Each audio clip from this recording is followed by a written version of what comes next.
King.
way. There's no one else.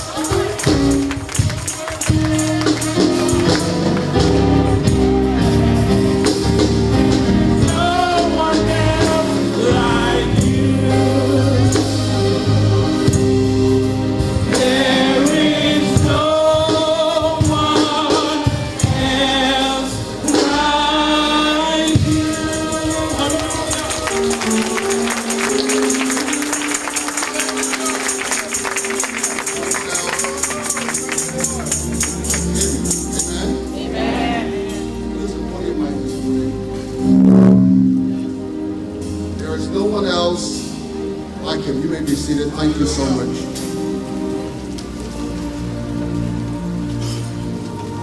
Praise God again. Destiny's been a while.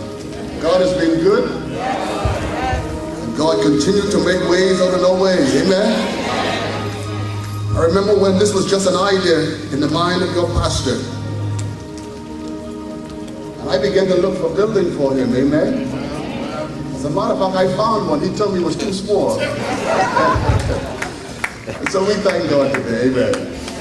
It's good to be here. My wife Julia joins me in just saying how wonderful it is for us to be here today. To the angel of the house, we thank God for him and his leadership. That God continues to lead him and guide him and continue to do great works in his life. Just want to say that I believe that God is about to do something even greater. Amen. And I just know that he is ready, he's able, and he's capable of doing what I believe God is calling him to. And he knows he has my support. That's all I got to say about that. But today is indeed a pleasure to be here. As you celebrate today, we are grateful to see what God has done. To our ministers who are present, to First Lady, it's always a pleasure. And to all of you. I see my cousin in the house, Alfred Virginius Cornelius Gray is in the house. We want to thank God for you, sir. I think I got all the names. But we are so grateful, and I'm just so happy to be here. The first Sunday is normally a Sunday I never leave the church. Never left in 21 years. So,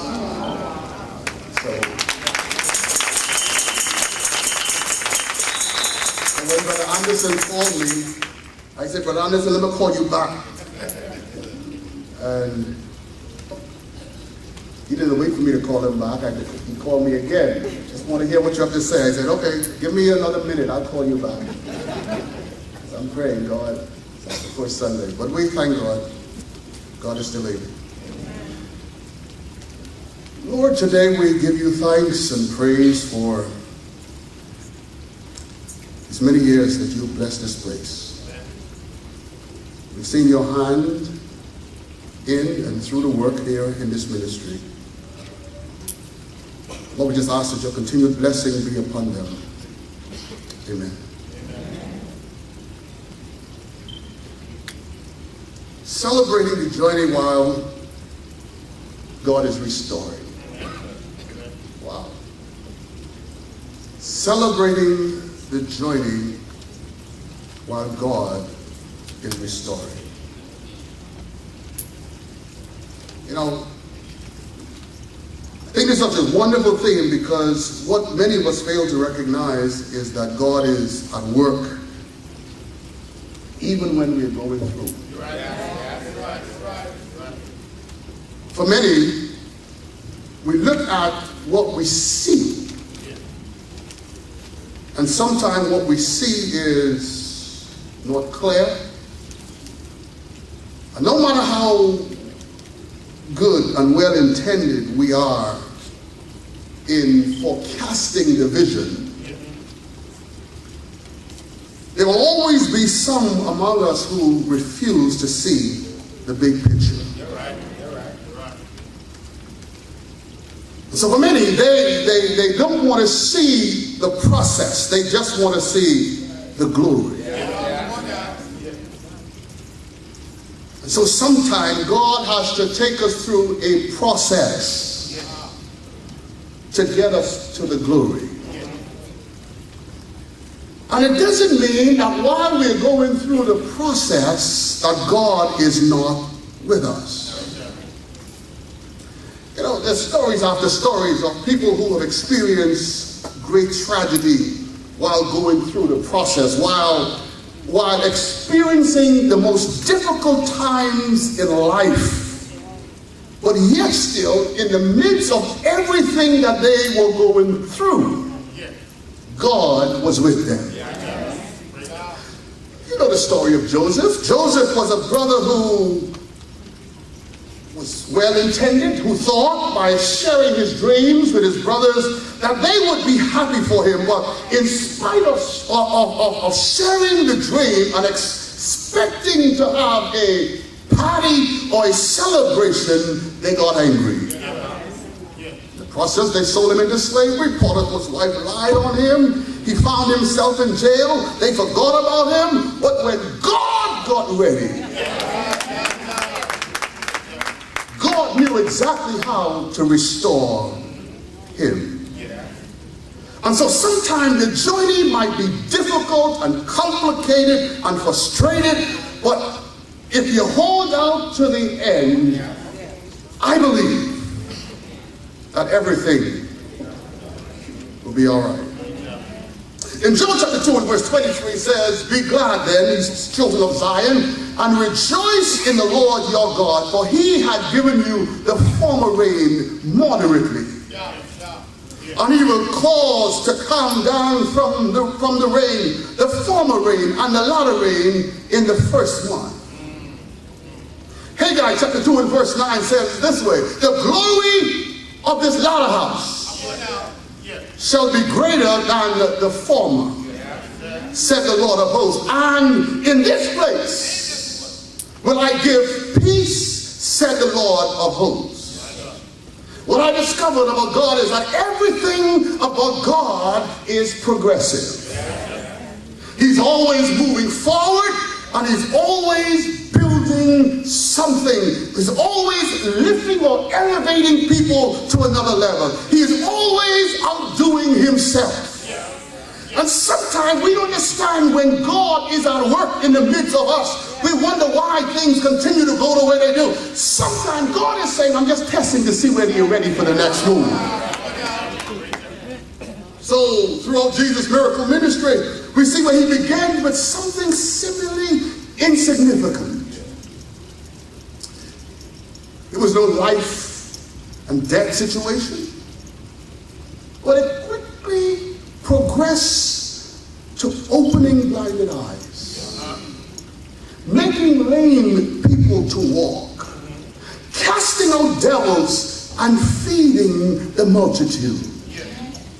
Haggai 2 and 9, "The glory," somebody say glory, "of the latter house shall be greater than the former, said the Lord of hosts."